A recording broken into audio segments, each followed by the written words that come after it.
Oh, okay.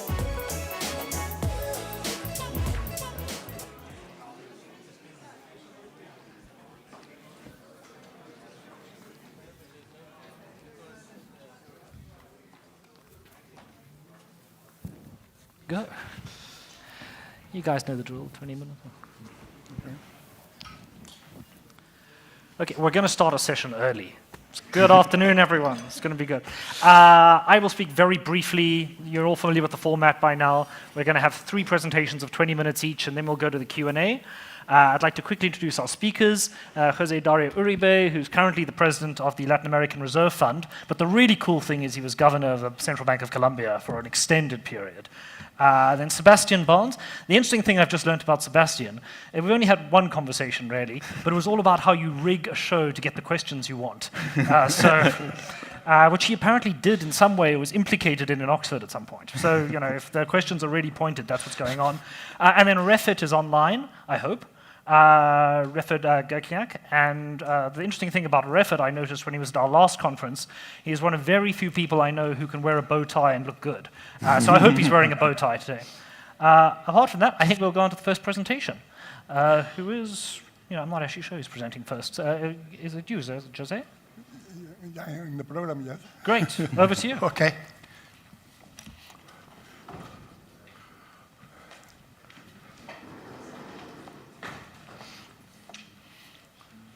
How's this?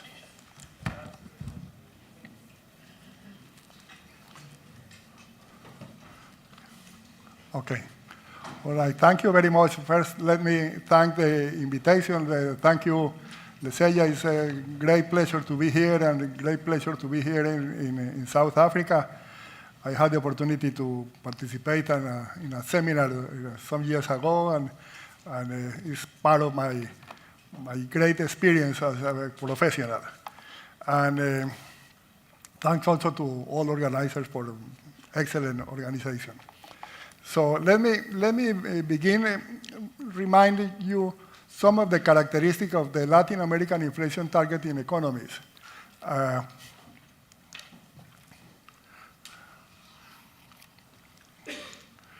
Okay. All right, I don't know, here in the middle. These are characteristics. In some countries adjust more than others, but in general, we are talking about emerging and developing economies that are small, semi-open economies, predominantly commodity exporters. I will talk about one country which is not a commodity exporter, but is a commodity importer, which is Costa Rica. I will show you a case to illustrate some point there. Integrated partially into global financial markets, underdeveloped domestic financial markets, high exposure to global economic cycles, and low productivity growth in recent decades. During the last quarter of the 20th century, Latin America experienced recurring financial and currency crises with a strong effect on growth and inflation volatility. Those are the blue points in this graph.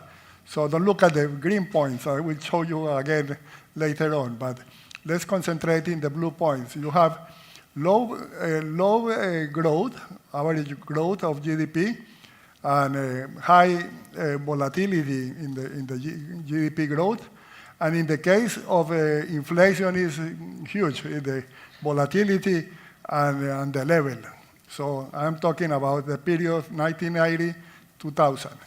So the last part of the last 20 years of the 20th century.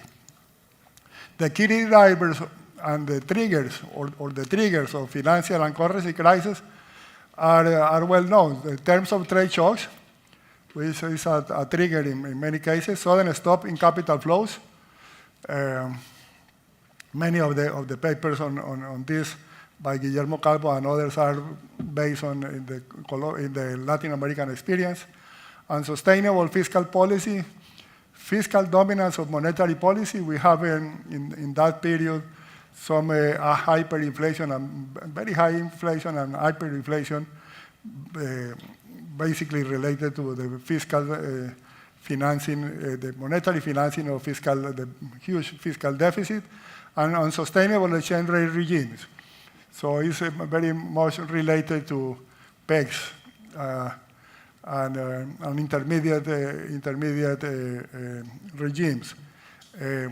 So these are the key drivers.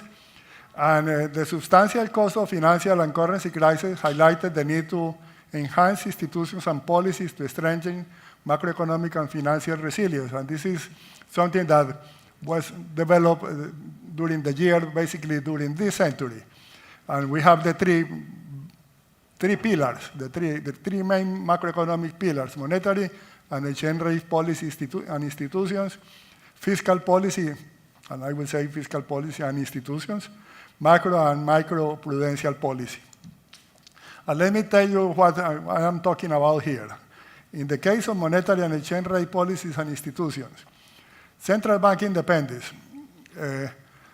some of them, for example, Colombia and Chile, started with the independence very early in the 90s, in 1991.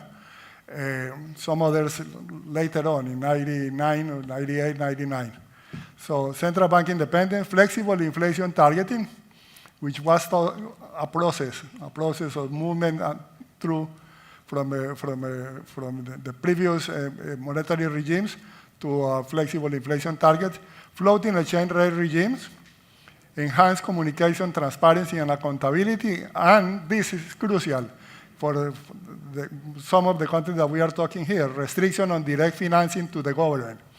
So it was, for example, in the Colombian case, it can lend to the government, the central bank can lend to the government, but need unanimous decision, which is almost impossible. So the restriction on direct financing to the government was a key adjustment. In the fiscal side, in the fiscal policies and institutions, things are more heterogeneous, but in general, they have adoption of fiscal rules, establishment of independent fiscal councils. Some of them are working very well, are very unpopular sometimes with the government, but they work well. That means that they work well. Medium-term fiscal frameworks, fiscal responsibility laws. And in the macro and micro prudential policies, the so-called capital flow management measures, basically capital controls in some occasions, contracyclical capital requirements, foreign exchange position limits, leverage limits, and liquidity coverage ratio. So, with the strengthening of the institutions and macro financial policy, the region experienced lower volatility and greater resilience. Now, look at the green points.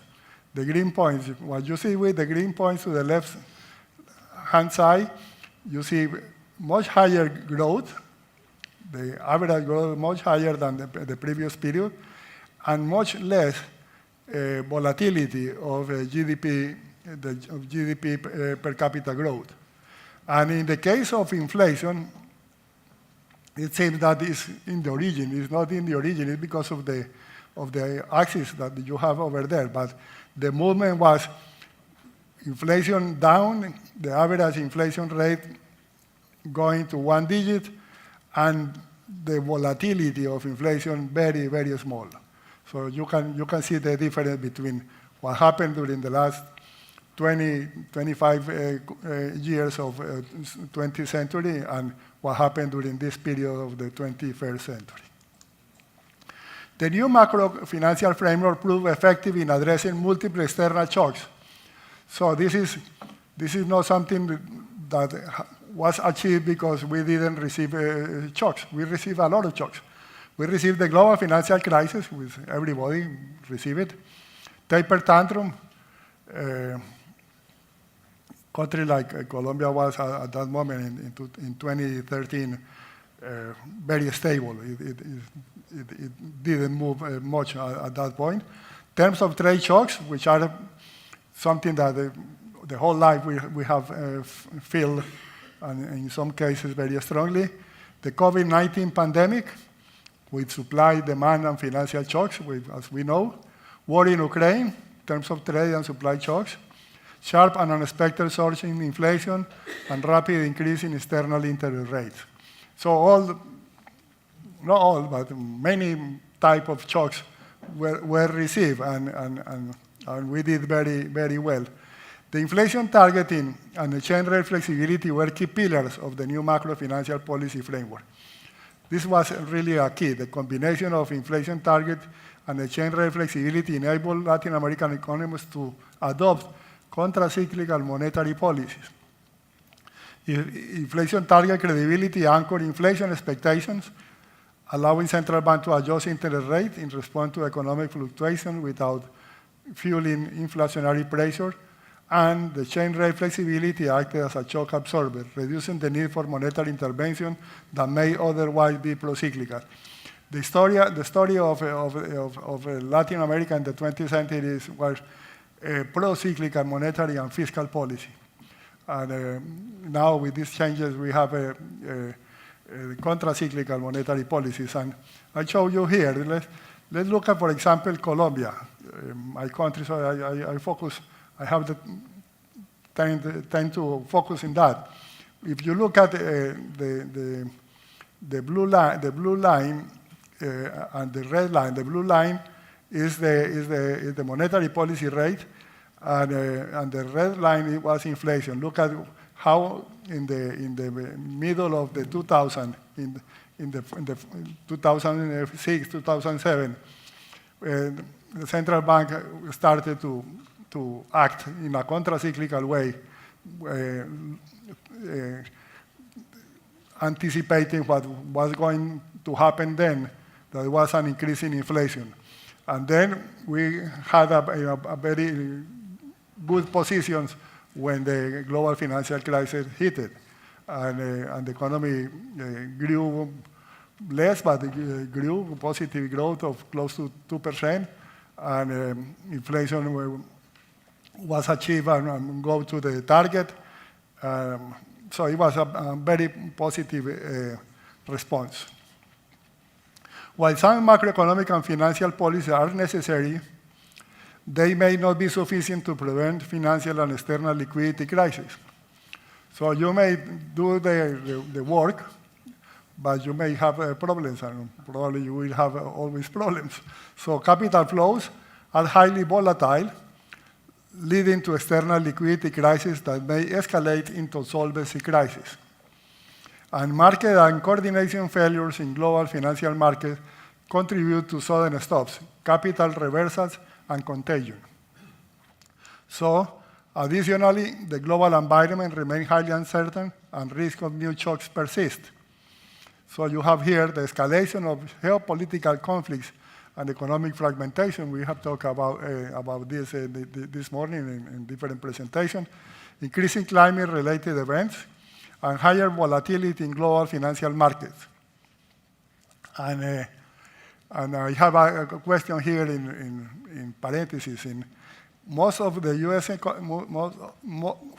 U.S. economy and the Federal Reserve are not affected by the crisis, unlike the global financial crisis and the COVID-19 pandemic? This is an important thing, because when the U.S. is in trouble too, the response of the Fed, in particular of the Fed, is something that helps us. But what happens if there is a shock in another emerging economy? If you have a shock in some other or the big emerging economies, things may be different. So when we look at what has been the response during these centuries, is very, very positive. But we have to recognize that the U.S. and the advanced economies, and in particular the U.S., which is very important for us and for the region, had a very strong response and helped us. This reason discussed the need to strengthen the global financial safety net, which include the global financial safety net, is the IMF, is the global, the regional financial arrangement like FLAR, the bilateral central bank swap lines, and the national or international reserve accumulations. In Latin America, the financial safety net heavily relies on international reserves and the IMF. However, international reserves are costly, unequally distributed, and low in some countries, creating a fear of using them, of using the reserves. And the IMF resources are sometimes insufficient for systemic crises, require lengthy negotiation, and some countries are reluctant to use them due to a stigma. So this highlights the importance of regional financial arrangements like FLAR, which currently has 9 member countries: Bolivia, Chile, Colombia, Costa Rica, Ecuador, Peru, Brazil, Uruguay, and Venezuela. And it has the primary objective is to support the balance of payments. So I am going to finish here with an example of what happened with Costa Rica in 2021. Costa Rica was having difficulties, losing reserves, having a trend clear of devaluation of the currency. The NB spread was higher than the average spread of the Latin America. They were becoming in trouble, and they went to FLAR for a loan, a balance of payment loan of $1.1 billion, which for Costa Rica is an important amount. It's almost 2% of GDP. So it's not something small for that economy. And you have the dot red lines is the moment in which the credit was announced. And look at what happened. Central Bank International Reserves, at that moment, immediately started to accumulate international reserves. And you can see it in the left part of the chart. In the middle, you have the nominal exchange rate. Going up is devaluation of the local currency, and going down is appreciation. And look at what happened. Immediately it's announced, it started to appreciate. So the pressures of devaluation change immediately. It's something, in some kinds, it's amazing. Immediately it started to, and this is recognized by the economic authorities of Costa Rica. And look at what happened with the NB spread. It was higher than the average of the Latin America, and then moved much lower than the average of the Latin America. So the response was really positive. So what are the conclusions? Preparing for future shocks. The evolution of macro-financial policies in Latin America has been a success story. Improved stability and resilience. The decline in both GDP and inflation volatility reflects enhanced macroeconomic resilience to external shocks. More effective monetary policy. The adoption of contracyclical monetary policy enabled central banks to lower interest rates during downturns and tighten policy in response to inflationary pressures. Strengthen fiscal and financial frameworks. Advances in fiscal and financial policy have played an important role in fostering macroeconomic stability. What remains? Remain many things, but I put here three. Ongoing institutional strengthening. Further reinforcement of macro financial framework is critical to sustaining stability. There are, of course, for example, room in the fiscal side. Enhancing financial resilience. Strengthening financial safety net will improve the system capacity to absorb shocks. And readiness for future shocks. Proactive policy measures are essential to mitigate the impact of potential global disruption. Thank you very much.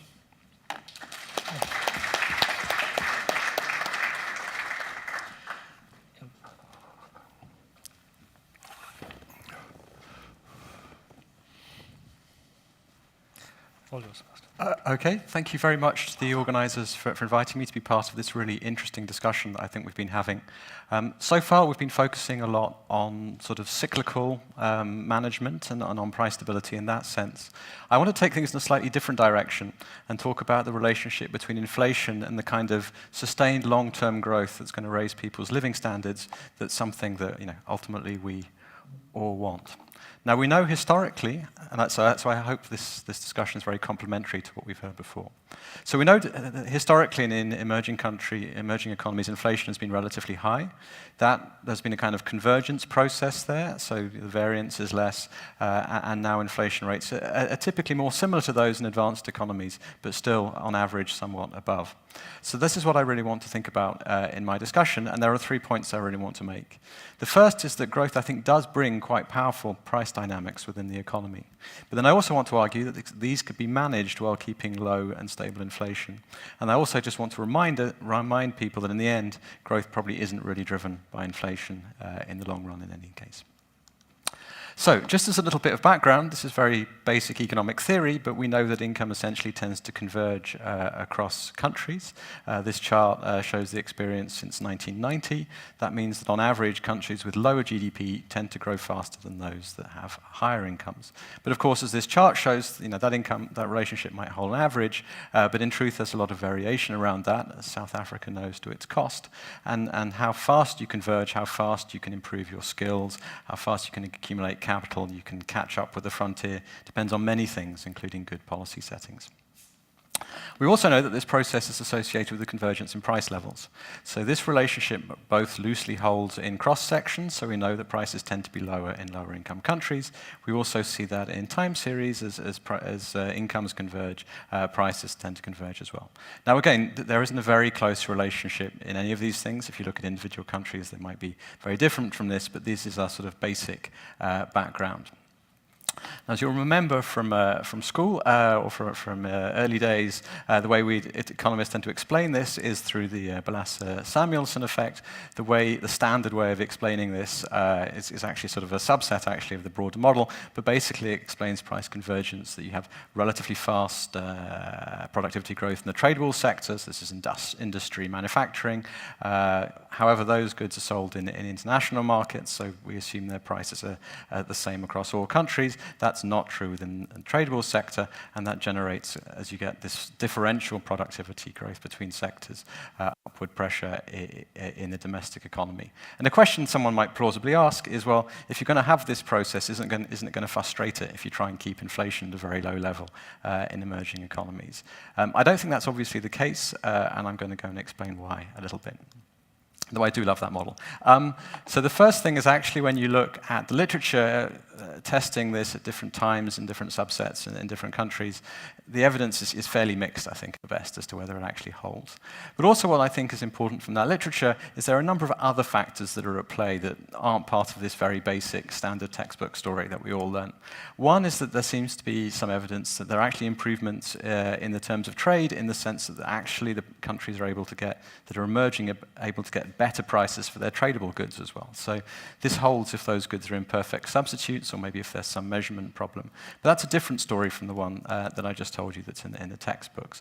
And I think related to that, a lot of what's happening with countries that are trying to grow, trying to catch up, is they're trying to achieve gains in quality. They're trying to move up the value chain into products that have more technology and more value added. And again, this might be contributing to these kinds of dynamics. A third point, and this was sort of touched on briefly this morning, at least for a while, it might be that the relationship between productivity and unit labor costs is modulated in some way. So there's not necessarily a one-to-one mapping between what's happening in productivity and what's happening in wages. There's also an effect that comes from the convergence in consumption baskets. So we know that consumption basket is very different between poorer and higher income countries, and over time, those differences tend to narrow. And then I think finally what's very important is, if you look at a lot of the literature on this, there are very persistent deviations from this purchasing power parity hypothesis in any case. So we've come quite a long way, I think, from the standard kind of story. The other aspect that isn't part of that standard story, but I think is important as well, is that the price dynamics are also influenced by some kind of intertemporal developments, optimization development as the country grows, and by capital flows. So here again, we see there's been convergence. Nominal interest rates have fallen, and that's obviously partly because inflation has come down. But there's also some sort of convergence in real interest rates as well. And there are many things in this area that don't really fit the standard textbook model in terms of deviations from uncovered interest parity in nominal and real terms. I decided to have a little bit of a think about this, and I took Chile as an example. Chile is a country that actually had more or less the same per capita income as South Africa in 1990. It's very different now. It's managed to achieve very strong rates of growth, and inflation has been around 3% over the past decade.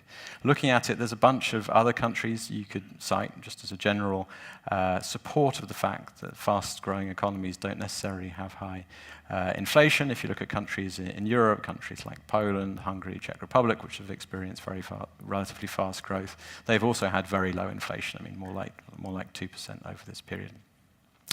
I tried to dig a little bit deeper into the Chilean case. This turned out not to be a great example because Chile, like South Africa, has a big mining sector. And so it's actually pretty hard to unpick these things. And I think its effective exchange rates is very closely related to the dollar as well. But I think what was interesting is looking at different measures of relative prices within the... So firstly, overall, you've got 2 periods of strong growth. I tried to pick periods where the copper price is relatively stable. 2 periods of relatively strong growth, inflation about 3% in both. So at that level, my story holds.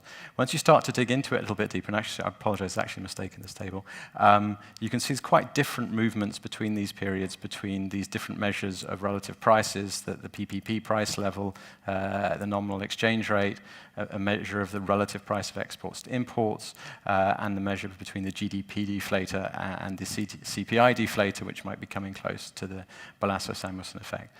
I think to cut a long story short here, I think these things are actually pretty complicated. It's much more nuanced than the basic textbook story would tell you. So I think on the one hand, you should be aware of simple narratives around complex realities. Digging into this literature a bit more, a lot of this literature is really about testing quite strong, I think, theoretical ideas and then finding out they don't hold. So there's a lot of literature from 10 or 15 years ago looking at co-integrating relationships. They kind of reject the standard theories. They don't necessarily provide you a brilliant, empirically founded alternative. So I'm not quite sure what exactly how to assess this. But I think the bottom line is that this story is more nuanced than the textbook would have you believe, and so maybe the trade-offs between growth and inflation are a bit different. I'm actually going to skip that. So, second set of things I wanted to talk about was the policy tools that can help this convergence process within a kind of low inflation environment.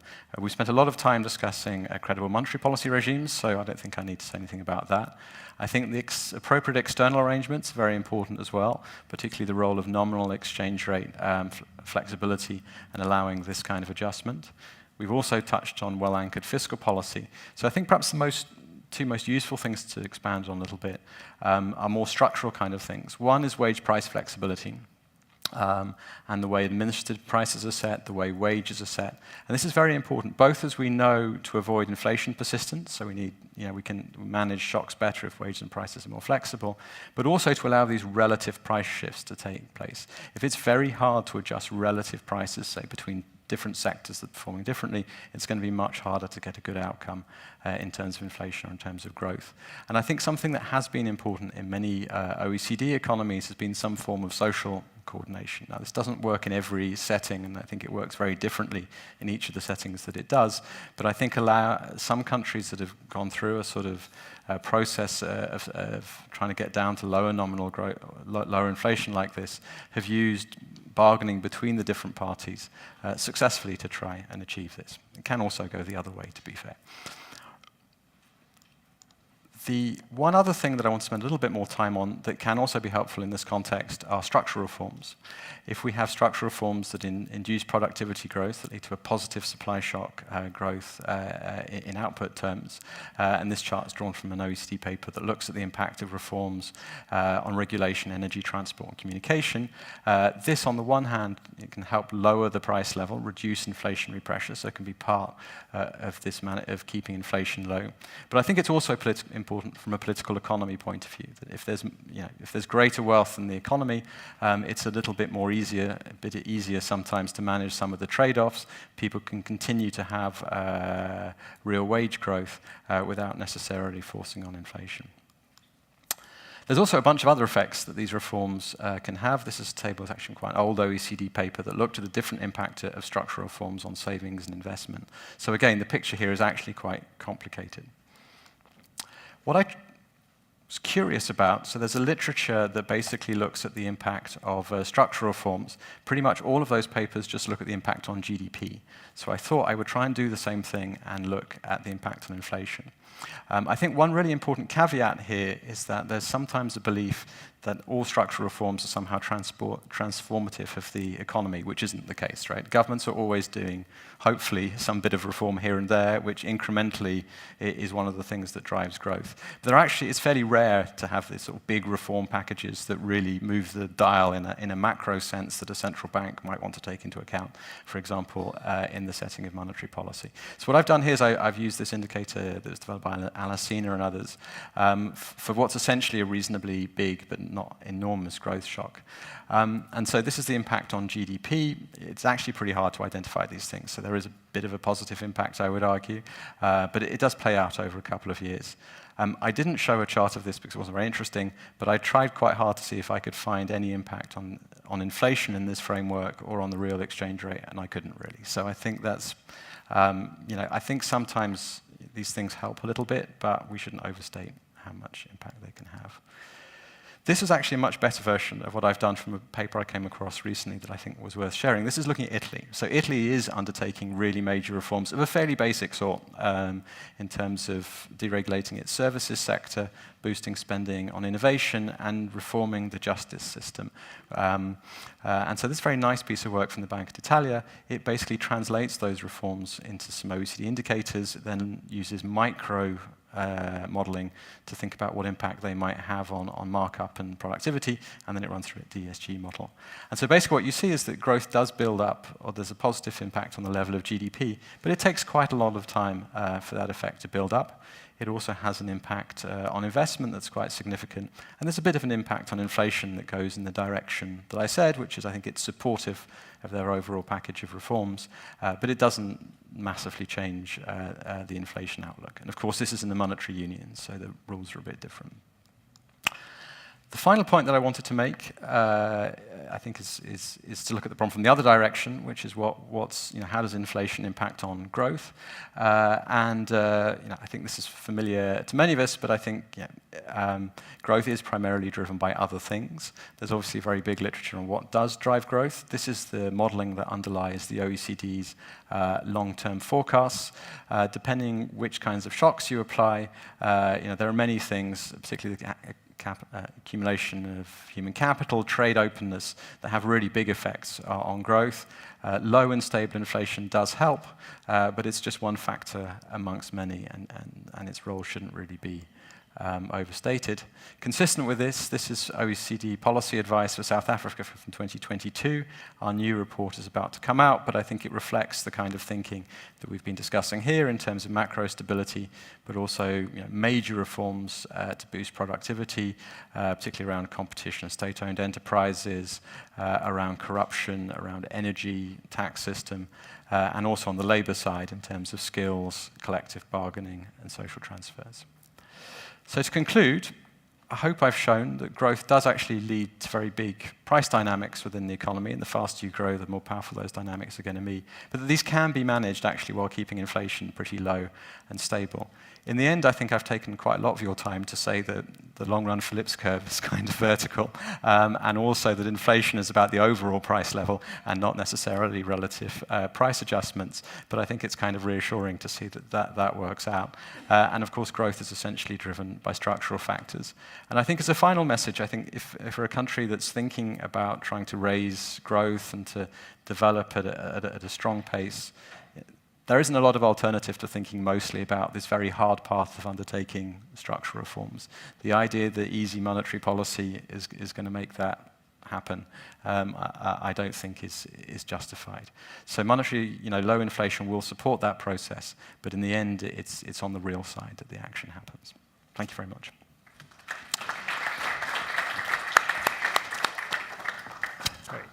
Thanks a lot, Sebastian. That's the second presentation came in under time, out of 2 so far, which is very good. Now we're going to really take a risk and try and do some hybrid. Refat, can you hear us? Are you able to present?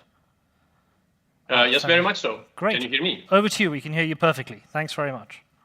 Excellent. I'm not going to be as pleasant a sight on your eyes as you wanted me to be. Unfortunately, I did not have the presence of mind to wear a bow tie today, so we'll have to make do with a. So, I know. So, I'd like to talk about inflation targeting and whether that's any different in emerging markets. In a sense, inflation targeting has been around for a while now, and who does it? Well, everybody does it. Most countries, it's actually not true that all countries do it, but all kinds of countries do it. And what kinds of countries benefit from doing so? Well, there it really is all kinds of countries. Now,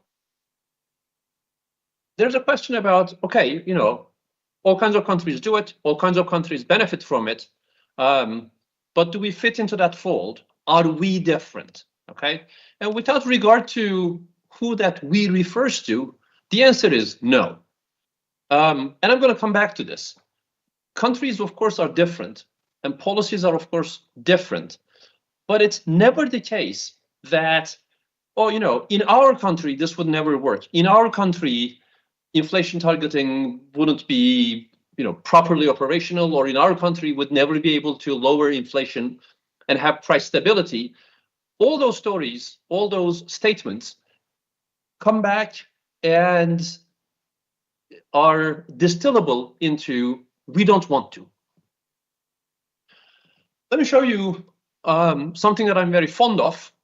So this is the path of inflation, and you've seen some variant of this, I am sure, where inflation was low for a while, and then it was kind of maybe trickling up a little bit, and then COVID happened, and it plummeted, and then post-COVID it shot up and then began to come back down again.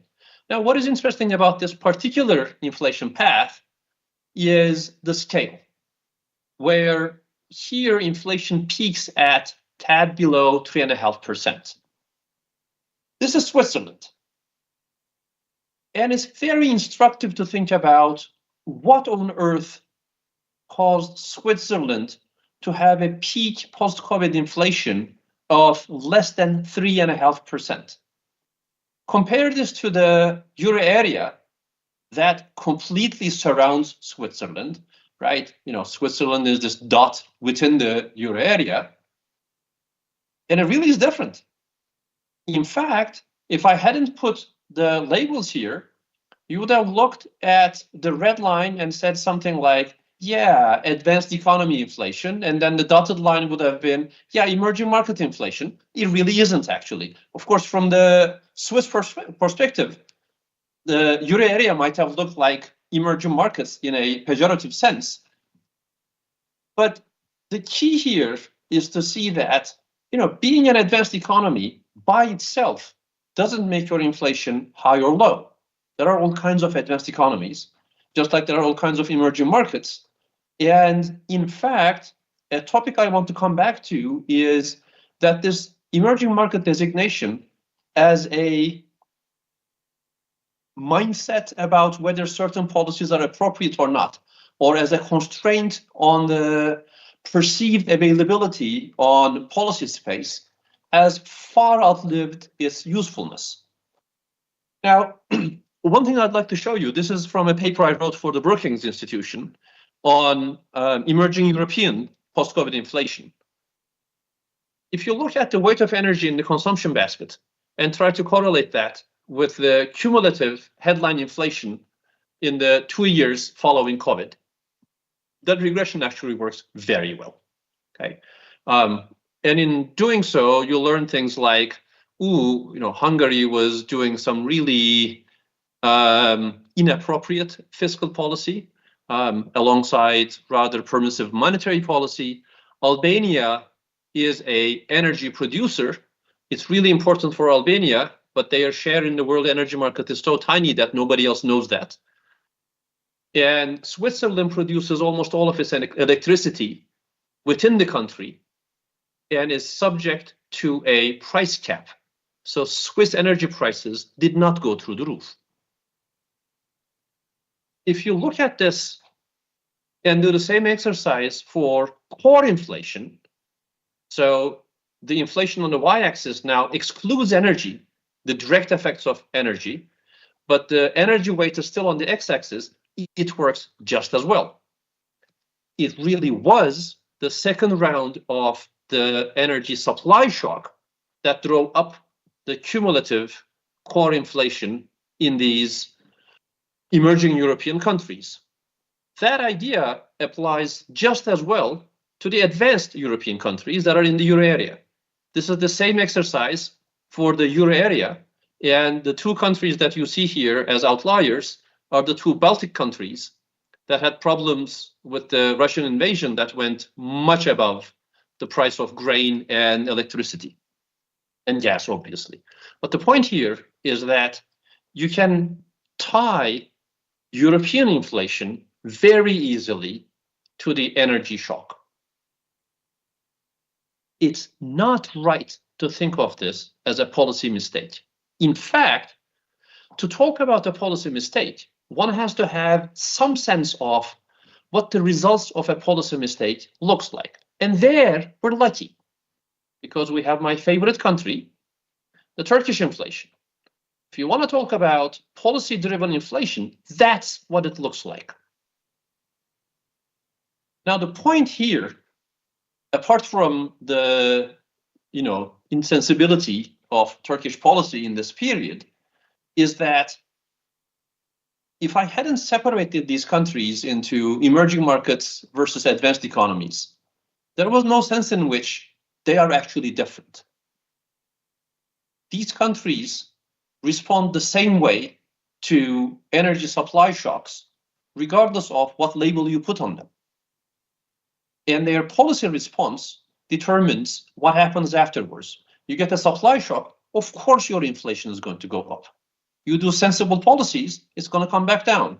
You don't, you're going to end up with, Turkish inflation is down to 39% as of this month.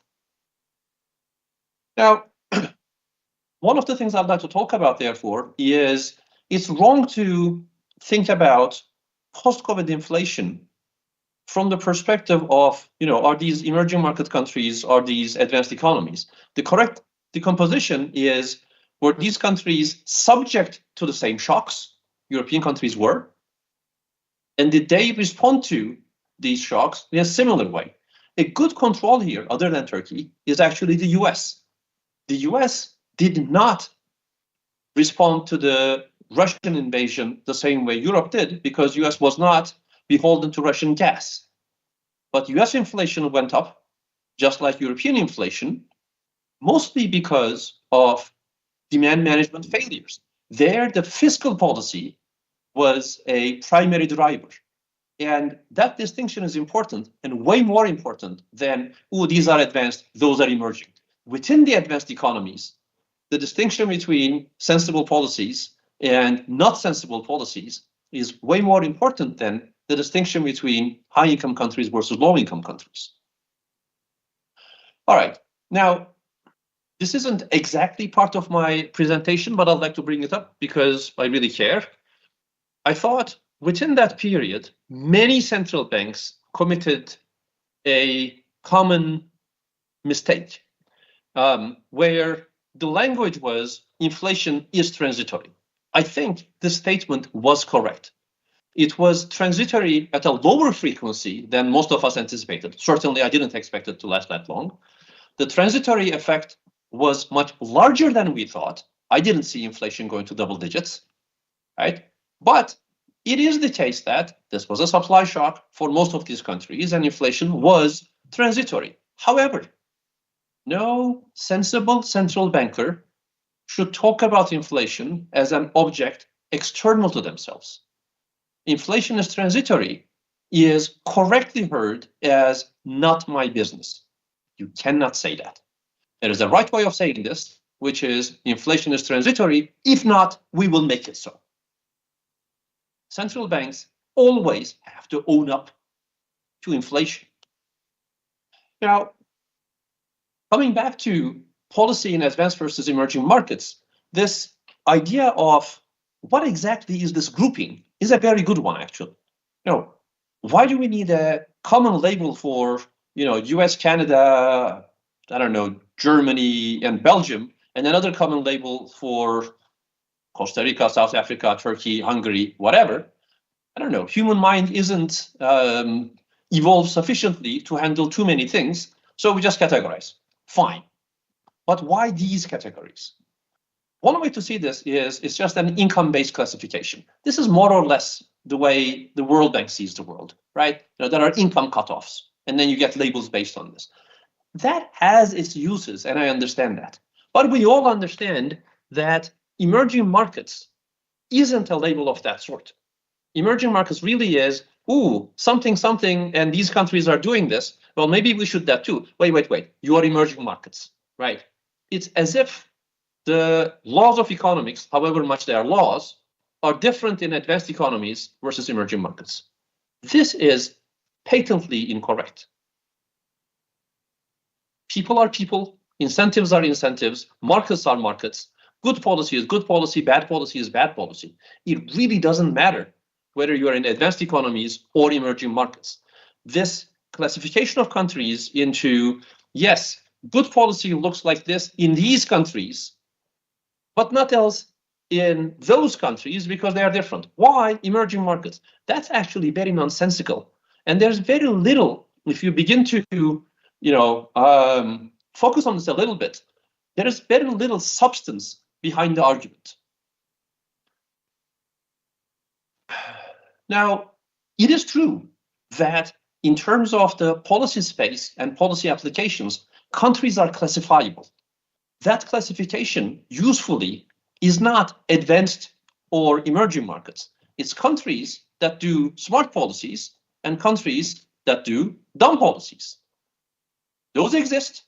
And if you're doing dumb policies, you're going to end up with high inflation and low growth and miserable people, regardless of your current income level, regardless of whether somebody put an advanced label or an emerging label on you. Emerging markets know this very well because we know how we have changed from the 1990s to today. In fact, a lot of people thought, yes, this inflation targeting business is going to work in New Zealand, but not in Chile. Why? Well, New Zealand, advanced economy, Chile, emerging market, and yeah, emerging markets are high and volatile inflation countries. So they're going to be that way. And, who are they to target inflation? Well, who's laughing now? A good question is, but the label exists. What exactly is an emerging market country? Okay. Again, if you want to talk about this as those are countries that have lower per capita incomes than advanced economies, yeah, sadly, objectively correct. Okay. But that means nothing, actually. Portugal has lower income than Germany, but we're happy to see both of those as advanced economies and think that, they can do good policies. Good things will happen to them. Optimal policy is designed for these countries, right? Now, for EMs, a very good rule of thumb used to be that, these are the dumb countries. That wasn't income, it was really dumbness, right? That does pro-cyclical fiscal policy. I was a big fan of that definition. That's no longer the case. And in fact, if that's the definition you're going to go with, you really have to label a whole bunch of European countries as emerging markets. In fact, there's a very nice paper that I recommend in economic policy, maybe 10 years ago now, by two of my colleagues that do a propensity matching exercise between the countries going through the global financial crisis and the European crisis, and the emerging market economies that used to have their crisis in the 1990s, showing that, it matches very well. Because the countries in the 2010s were doing the kind of dumb policies that the emerging market countries used to do in the 1990s. And the results were exactly the same. If you go for fiscal austerity in the thick of a crisis, it really hurts. It doesn't matter whether the world calls you an advanced economy or an emerging market. That, therefore, I think is a good argument in favor of dropping this label altogether. Because it really forces us to think about countries as different objects, different economies in terms of how their economics work and how they respond to policies, based on these labels. But that really isn't true. Peru lowered its inflation and stabilized its prices exactly the same way, I don't know, Euro area did post-COVID. The US did last year. You do sane, sensible policies, your inflation will come down. You do the policies that Turkey did in 2021, 2022, regardless of where you started from, you're going to end up with very high inflation. Now, that focus on inflation, I think, is perfectly warranted. There is a sad bit that after a period, and a long enough period, of blissfully well-behaved inflation, people forgot what a tragedy high inflation is. Inflation, of course, favors borrowers when it's surprise inflation. People aren't stupid. They may not be fully rational, but they certainly aren't stupid. They catch on to high inflation very quickly. So as long as you have a one-off surprise inflation, like post-COVID, it does do a wealth reallocation towards the borrowers, and you may not be too upset about that, depending on who your borrowers are and what was happening to them before, right? But who benefits from inflation when it's entrenched high and volatile inflation? The answer is no one. It's really a destructive force countrywide. Very unfortunately, very much like, the generation that remembers the Second World War or the Cold War isn't quite the dominant generation anymore. And the new generation has to relearn the lessons of the tragedies of authoritarian regimes. A generation that grew up in low inflation has lost the appreciation of the damage that high inflation brings. Can only hope that they won't have to learn the hard way. What countries benefit from inflation targeting? This is observationally very obvious. Any country that properly implements an IT regime actually benefits from it.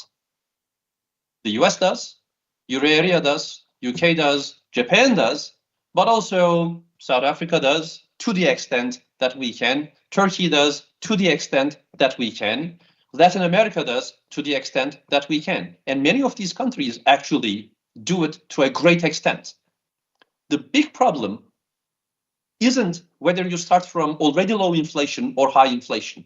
It works when you start from high inflation. It's a very good device to lower inflation. Turkey did this post-2001. We took inflation from 100%, brought it down to a fairly stable 8%, and then said, this is low enough, and then said, maybe we should go for a bit more growth because we never thought we'd see single-digit inflation in our lifetimes.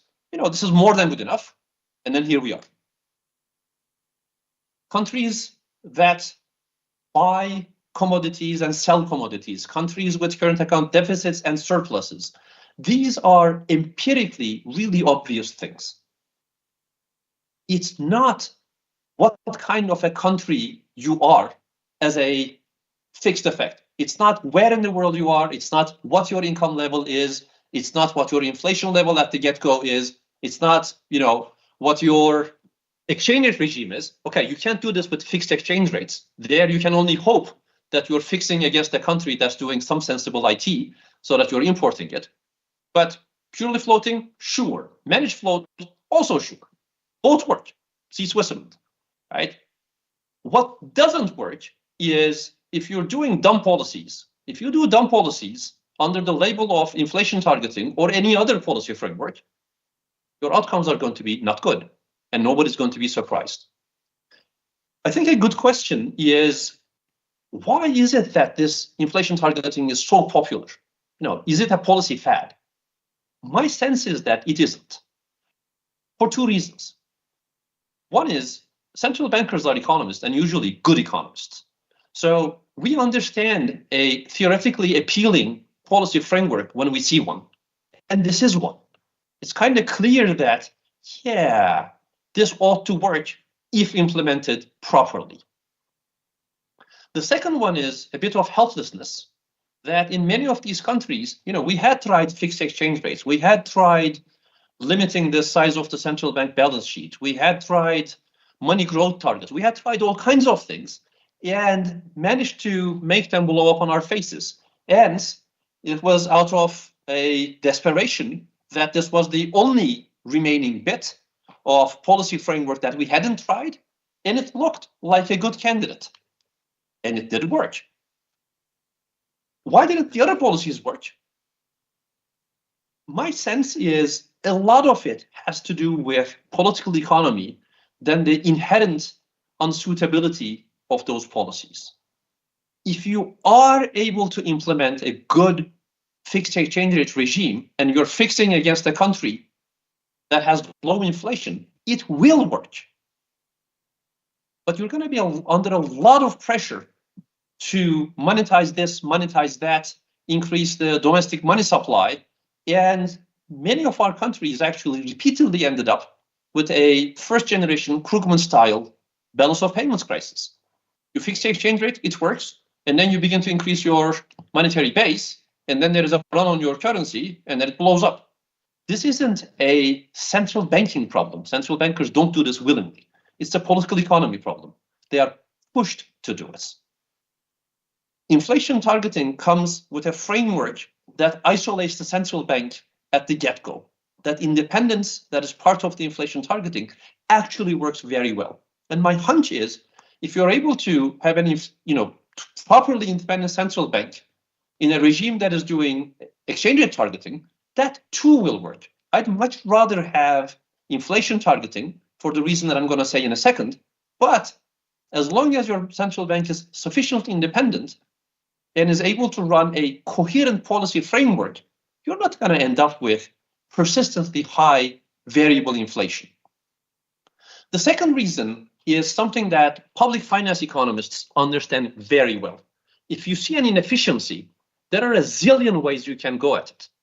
If there is this one factory that's creating a pollution and a negative externality, you can increase the electricity prices across the board in the country, and that factory is going to lower its output too. But that's a very crummy way of doing things.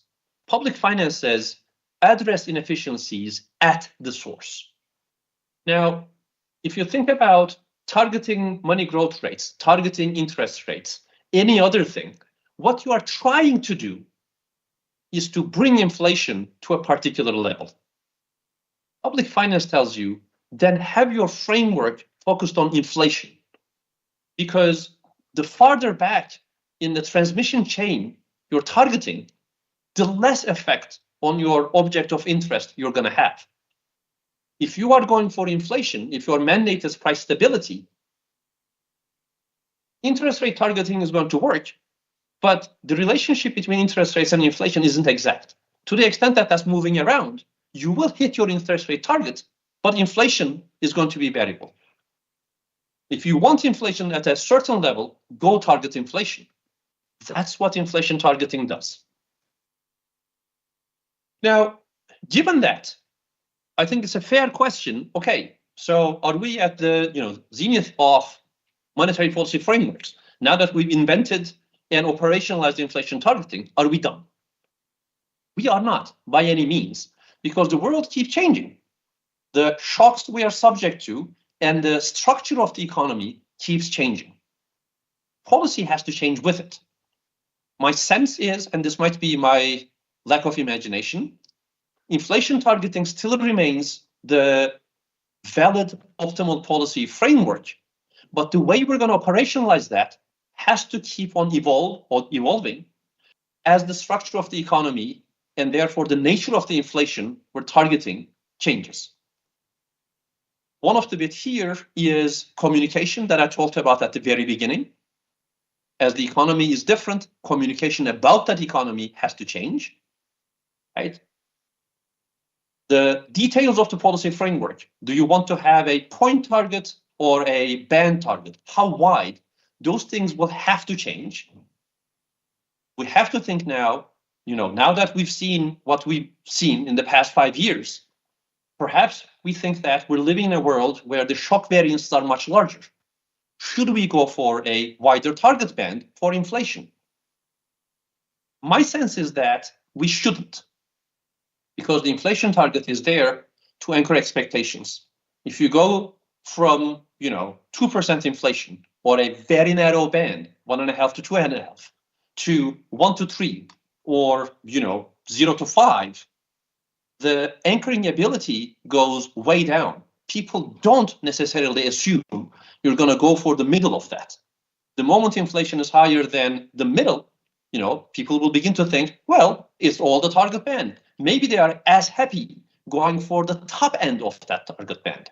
And if the band is wide, that's a lot of variance in expected inflation. It's much better to have a point target or a narrow band, miss it perhaps more often because of shocks, explain yourself why you were unable to do so, unable to hit your target, convince people why inflation is going to be back in the band, and effectively suck it up. With a point target, of course, you're going to miss it more often, but to the extent that you are not always missing it on the upside, to the extent that you have a credible central bank that is able to explain itself, its anchoring properties are going to work much better.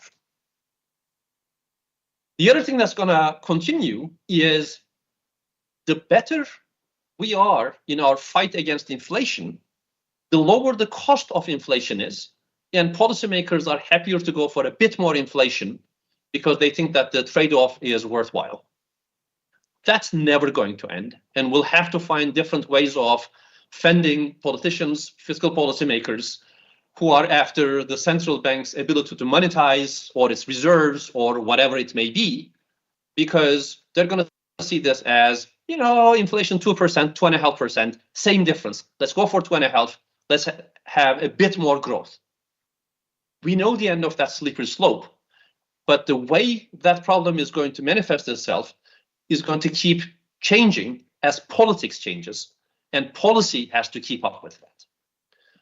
Thus, I'd like to make the point that actually inflation targeting has worked and is working very well around the world.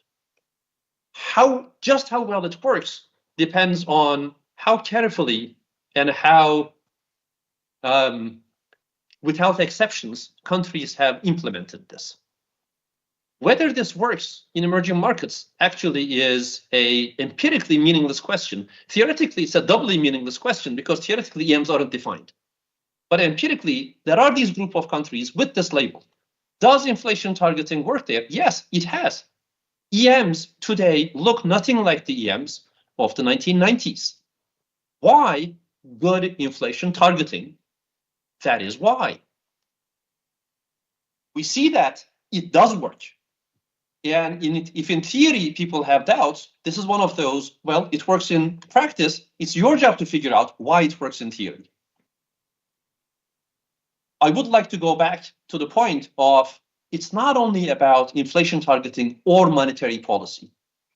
It's the same thing about good fiscal policy. It's the same thing about good public finance.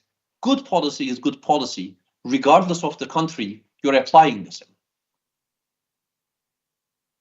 It's not the case that we've figured it all out. It's not the case that, okay, we've optimized policy and now the trick is never to deviate from this. The ground we're standing on keeps shifting. We'll have to shift policy in a way that's commensurate with it. That's not going to be easy, and central bankers are never going to be able to, have a good night's sleep. Good policy will remain work in progress forever. Having said that, work in progress at a good level is much better than work in progress at a horrible situation. And the big difference in countries like ours from 30 years ago is we're now in work in progress at a much better level than we used to be. Thank you very much.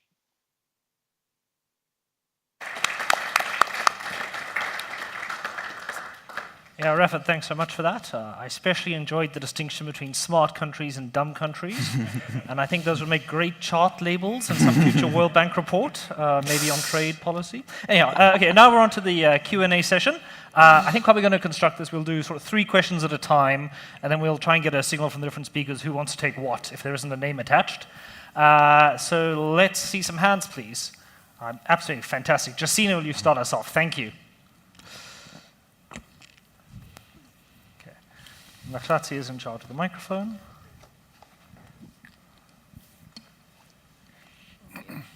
Thank you so much. My question is for Jose.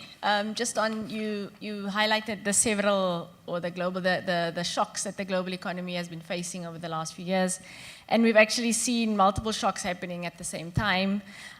You were saying that it probably requires more of a proactive policy responses, and I was just thinking, how do you think about how would central banks really just going forward continue to think about effectively looking through these shocks? Refat also highlighted that we have to be more, or central banks have to determine whether shocks are transitory or not.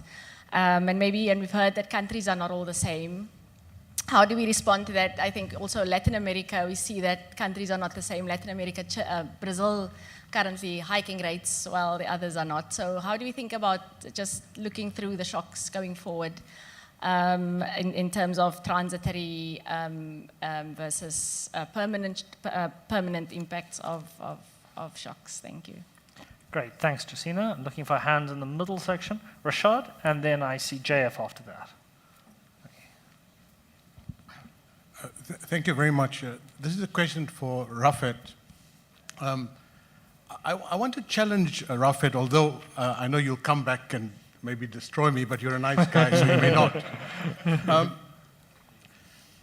I wonder whether your theory about EMs being not very useful is partly selection biased.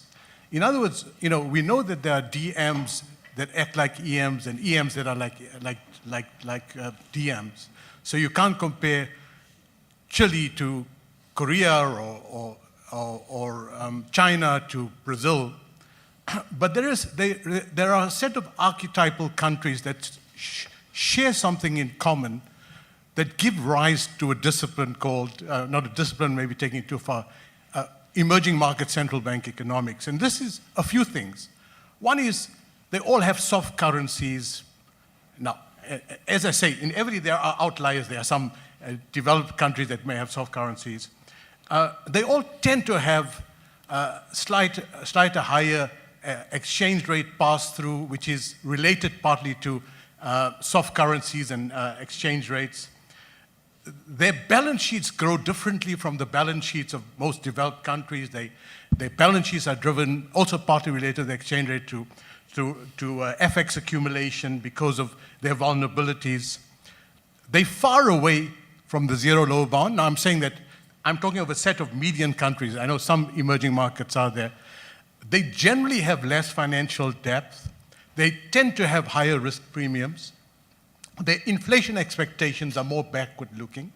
And that's the kind of stylized facts that we're dealing with a set of countries, which are by and large some median emerging markets, and few developing markets. So once you look at it that way, there's reason to think systematically about an emerging market central bank. So I want to challenge you on that. Thank you. Okay, thanks. JF? Yes, thank you. My question follows something that Jose was mentioning, but I mean it can be addressed to all the panelists. You were saying, highlighting correctly how Latin America has done much better at handling shocks in the last 20, 25 years than it did in the previous ones. But still, we saw during COVID and immediate aftermath, that inflation policy cycles in some Latin American countries were more pronounced than, for instance, in Asia Pacific. And there's still quite a lot of divergences about how the different countries responded to the different shocks. So why is that? Is that because of commodity dependencies? Is that because some countries struggle with more growth? Is that because the culture of low inflation is less ingrained, inflation expectations are less anchored? And I'd like also to follow up on what my colleague Jacina was asking, the case of Brazil. She says, points out that they're raising rates. It seems that there's an attempt at lowering the inflation target the last few years, which for now has not been successful. Inflation expectations tend to go the other way. And the central bank is still maintaining a high level of real rates and a strong rise. So why is it that we still get, even after many years of inflation targeting regimes, so many discrepancies? Great, thanks. I suggest, Jose, we come to you first, and then we'll go to Refit, and then Sebastian, you can mop up if you wish. Is that okay? Yes. Yeah, you're good. Yes. Let me say the following.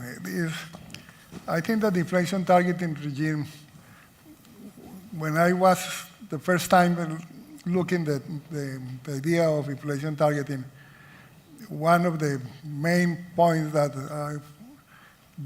seduced me immediately was that the idea in general is that you take the decisions not with one or two variables, with the whole assessment of the economy and the assessment about inflation pressures and the assessment also about the growth related to potential or whatever. So you look at a bunch of information. We usually discuss about the potential growth and the natural interest rate. But when you are in practice, you are looking everything. You are looking credit, you are looking many things. And at some point, with all the inputs that you receive, you take a decision. So that's important to say that, for example, when you have shocks, the discussion about temporary and permanence are very difficult. There are some shocks that are clearly temporary. For example, El Niño phenomenon climatic. That takes 6 months. It's always the same. There is a strong regularity.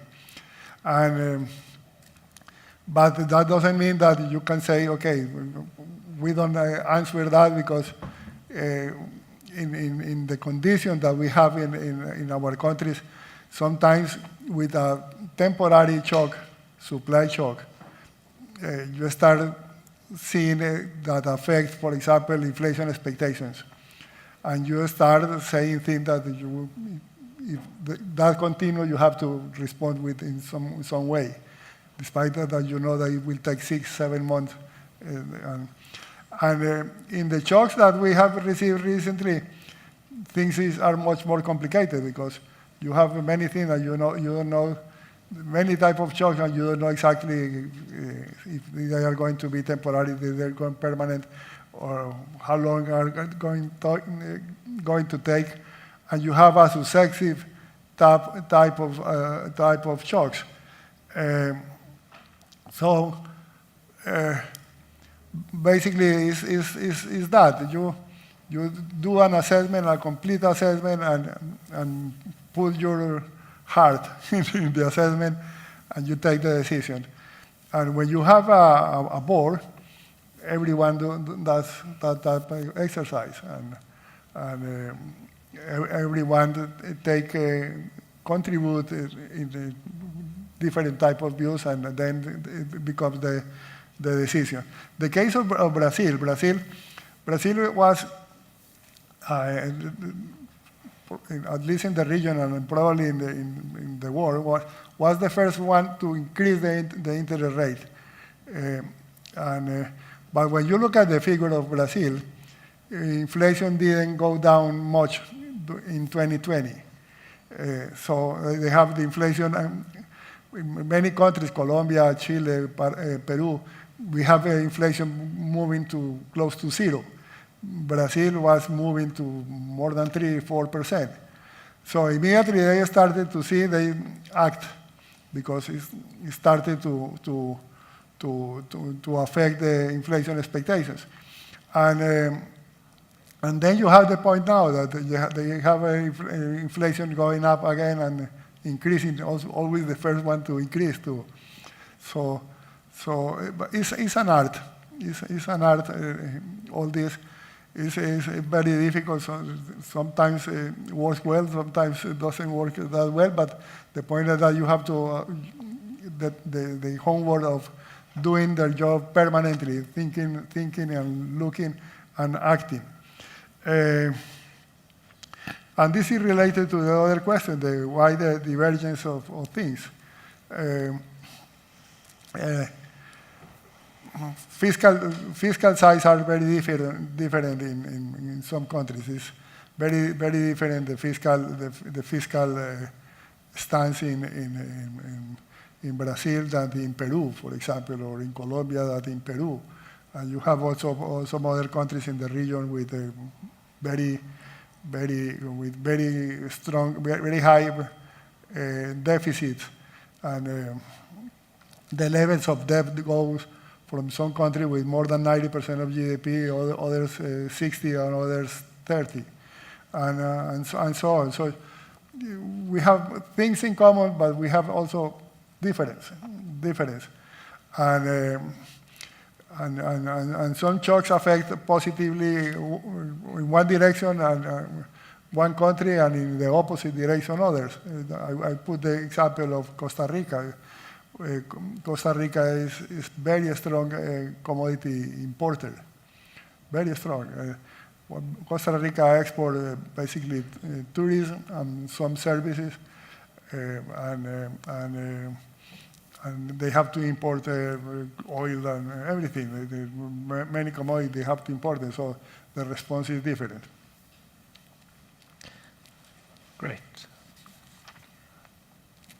Refat, do you want to come and destroy Rashad now? I would love to, but I am incapable. So I have to say I fully agree with everything that you said. It's just that I don't see this as an EM label. This describes the dumb countries, right? So, high FX pass-through. This is not a fixed effect. Countries with higher exchange rate volatility and awareness of exchange rate changes have high effect pass-through.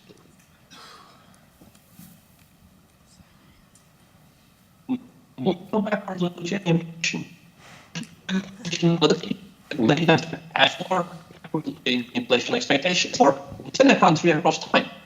The same, and for Turkey, for example, these are very well documented. I'm sure it's the same for South Africa as well. FX pass-through was very high in Turkey because if you saw the lira depreciate, you knew that was permanent. There was no way that it was going to appreciate back again. So of course you passed this along. But then once inflation came down, and that's the key, FX volatility is an exogenous. You lower your inflation volatility, you do your central bank better, you have more reserves, right? Then FX volatility goes down. With lower FX volatility, and in particular mean reverting to some extent exchange rates, FX pass-through goes down.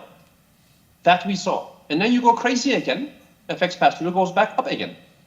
Our common friend Hakan Kara has a nice paper, maybe 5 years ago, International Journal of Central Banking, that showed inflation expectations in Turkey were all over the place, and then they became forward-looking and anchored at the central bank's inflation target when inflation itself came down through the actions of the central bank.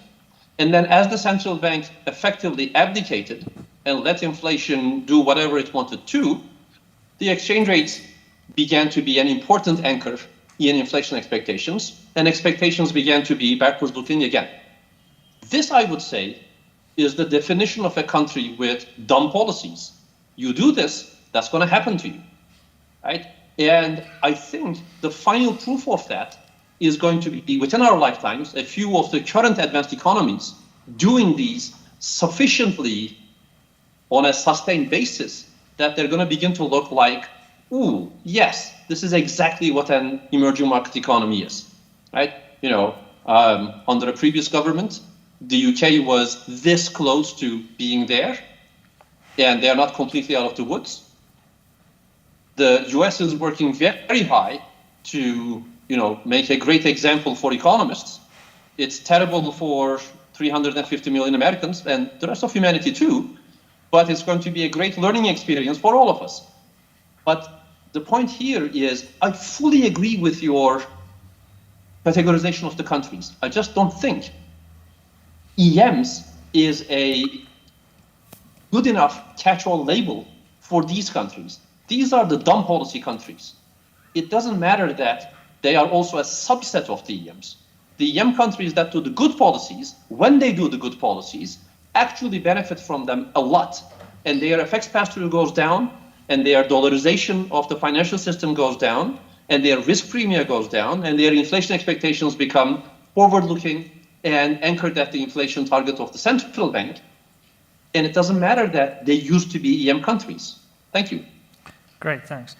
Sebastian, do you want to get into that? Or should we go to the So I next was one? maybe just going to pick up on the final question, but actually I think it connects across to the others, about the sort of differentiation potentially between monetary policy in different economies, right? And when you have common shocks, and because of sort of monetary policy spillovers, you would expect there to be a kind of common response, right? But I think there is a sense where, and I think this affects emerging markets more than advanced economies, where I think markets can impose a kind of expectation that then plays on the exchange rate channel that is less differentiated across countries than maybe it should be.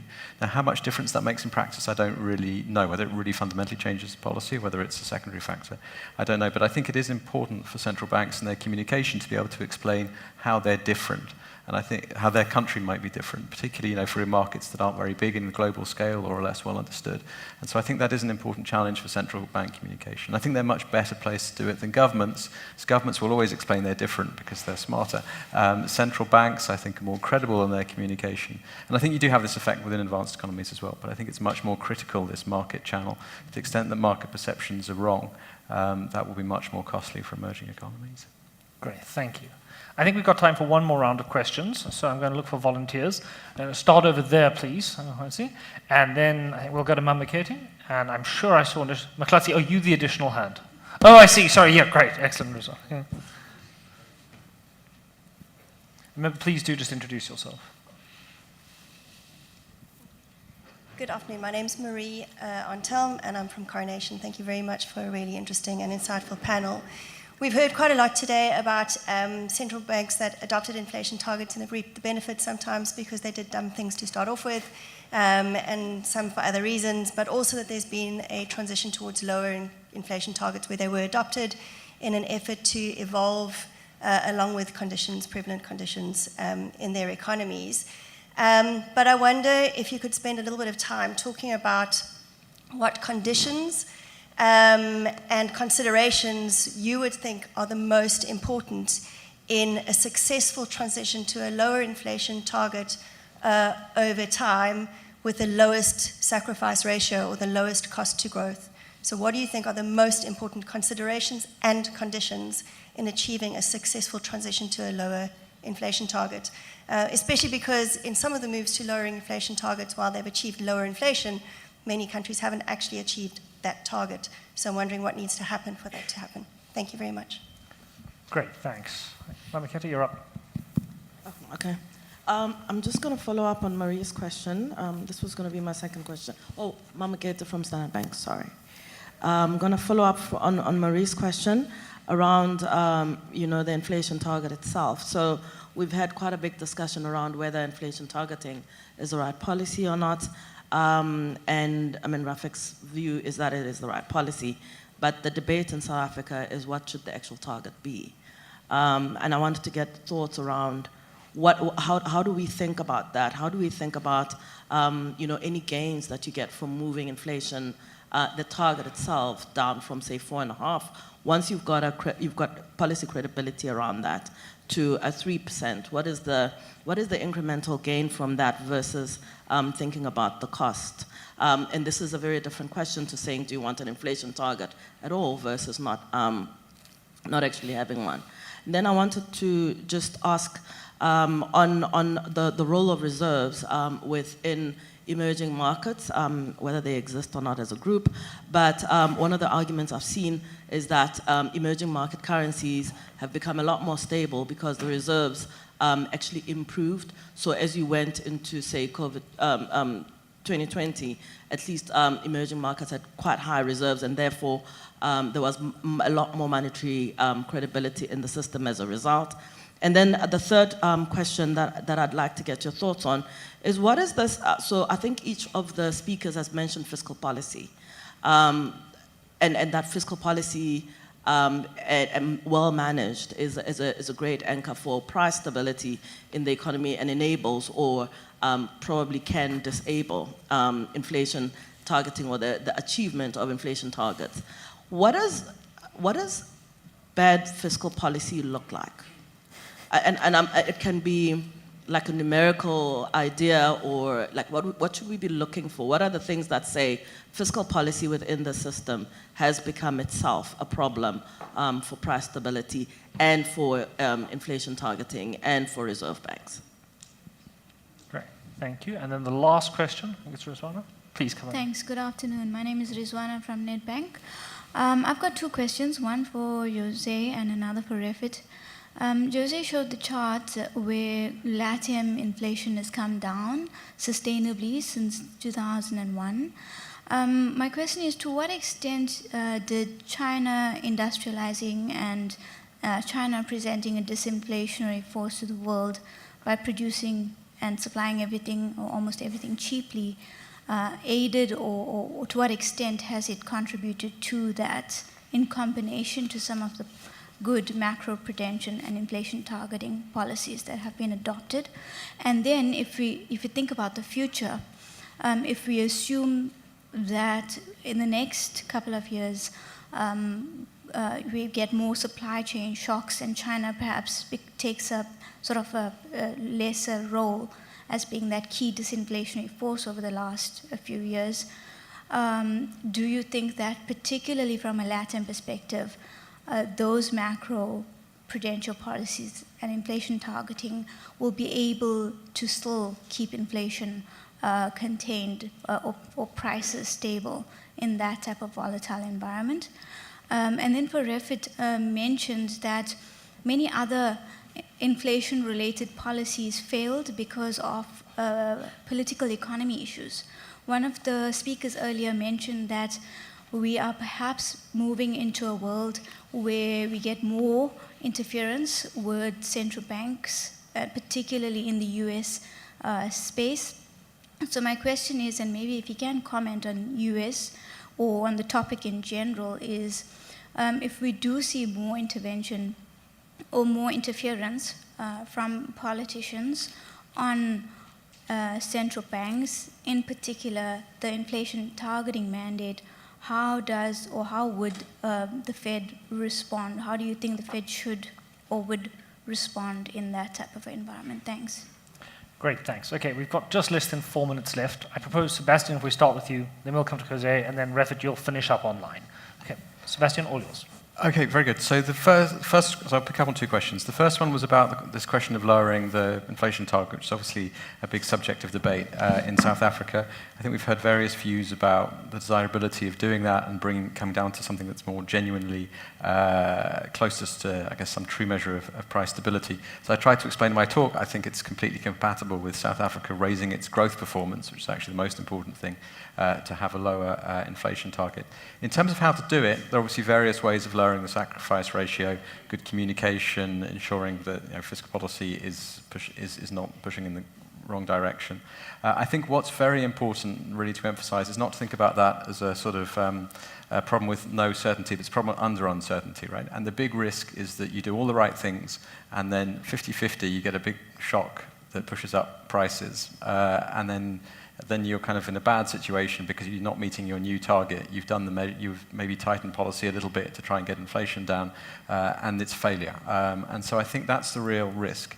I think something that I think a number of countries have done, and this is certainly true in Europe maybe 20 years ago, was to set 1 year ahead inflation targets, to say they were going to lower the target, but to set the target. So I think doing it gradually, but also only signaling it a year at a time. So then if you get off track, you can take a view as to what to do. But given the uncertainties, and particularly the world in which we live in right now, that seems like a very kind of appropriate way of doing it. It seems to worked out, at least for some of those countries. In terms of fiscal policy, if you want to see bad fiscal policy, you've come to the right place. I mean, not South Africa specifically, but I mean, if you look in the world, there are far more examples of bad fiscal policy than there are good fiscal policy, which reflects, underlying, it's about politics, and it's very hard to allocate scarce resources and to redistribute them, and all governments suffer from this, and most governments have got a relatively short political cycle compared to the concern about long-run sustainability. In terms of the but I think it's more constructive to flip it around to what good fiscal policy looks like. So I think good fiscal policy should be run on the same basis as medicine, which is to do no harm. And I think the channels of harm, one is the fiscal policy itself becomes a source of shock, particularly around the exchange rate or interest rates, or that it's so constrained because the debt level is so high that it can't respond in the appropriate way in a downturn. The second one is around cyclical management. So it shouldn't be running a pro-cyclical policy. In truth, it's quite hard to run a counter-cyclical policy. So if most countries move to running a neutral policy over the cycle, they would at least have made progress. And so the strong medium-term orientation of fiscal policy is important. And of course, there's a crowding out issue as well. And just one final point, I think actually knowing what good, bad fiscal policy isn't really the difficult bit. The really, really difficult bit is implementing it. And here I think there's a lot fiscal policy should learn from the way monetary policy works. So the first part is having a clear operational rule. However, fiscal rules have a really bad history. So some of them work, but there are loads and loads of examples of fiscal policy that don't work. What's happened here with the spending ceilings, I think, is pretty typical of what happens to spending ceilings in other countries. And that's why the OECD, but also me personally, I'm a very strong advocate of independent fiscal institutions, fiscal councils, which are a little bit like central bankers as well, should be staffed by probably the same people. And I think they help to make sure the operational rule is kept to. I think they also improve the analysis around fiscal policy, which is much, much weaker. There's a lot less thinking goes on fiscal policy that goes on monetary policy. And I think the final thing which connects to some of the things we've heard today as well is in terms of communication. In the same way that central banks need to be kind of a voice to go out and explain why low inflation is a good thing, I think fiscal councils help to explain to people what the trade-offs are on the fiscal policy. And in the long run, borrowing their own money to pay it back to them isn't really a brilliant idea. Jose, do you want to jump in now? Yes, I have a long list here of questions, so I will try to say something very quickly about all of them. First, the conditions to successful transition to low inflation. It depends on the level that we start. Usually, if you have a high inflation rate, you more likely you will have a very weak fiscal position. So you have a country with inflation of 80, 100%, 200%. Actually, we have that type of cases in the region, in which countries with those levels of inflation have tried to follow inflation targeting. And with a very weak condition of fiscal side, in the fiscal side, the success is going to fail, usually fail, and actually it fails, because what you have behind is a bad fiscal situation financed by the central bank, so you cannot do that in that type of thing. And that is related to the other one. What is a bad fiscal policy? Bad fiscal policy means that you have a very high levels of debt, and that you create the feeling that the debt is not sustainable. So immediately you start having trouble with everything. So you have to correct that at least first, or at least simultaneously with a strong position in the fiscal adjustment. The role of reserves, I actually said something in my presentation about this. We have resisted very well all those type of shocks that I described there, including the global financial crisis, the pandemic crisis, and so on. But I attribute that in part, not only because of the framework, that I think is a big advantage, the framework that I described in the fiscal, monetary, and supervision and regulation is strong, but it's very much related to the fact that the U.S. has been affected. In our case, the U.S. has been affected, and the response of the Federal Reserve were huge. were very strong response during the global financial crisis and even stronger during the pandemic. And in those conditions, liquidity, international liquidity was most abundant, and interest rates were down, and so on.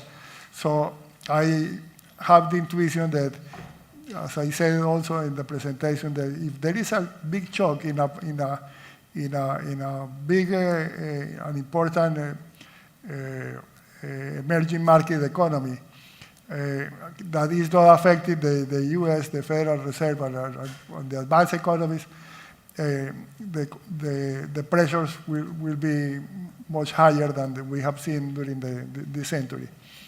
And the role of China, I think, in the whole world, it has played a role, no doubt.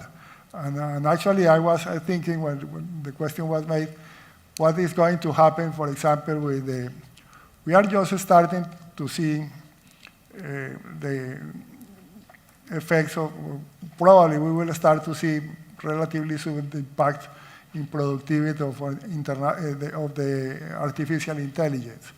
And usually you don't, when you have this type of innovation, this type of thing, you have a period in which productivity, you don't see the change in productivity, but after a while it starts, and probably you will have a positive impact in productivity that make it easier, or I don't know if easier, it can be a contribution, a positive contribution. I don't know if there is negative side, but we may start seeing, my intuition is that in a couple of years or whatever, we will start seeing the impact of, clearly the impact in productivity of something like artificial intelligence. Great, thanks. We are out of time, but Refit, if you have any super quick last comments, I think we could spare 30 seconds. Otherwise, we can wrap this up. Let's wrap it up. I'm very grateful for the time that you allocated to me already. Great. How efficient. Thanks very much, everyone. Thank you to the panel. This is a very productive and sometimes quite funny conversation. Thank you. Thank you.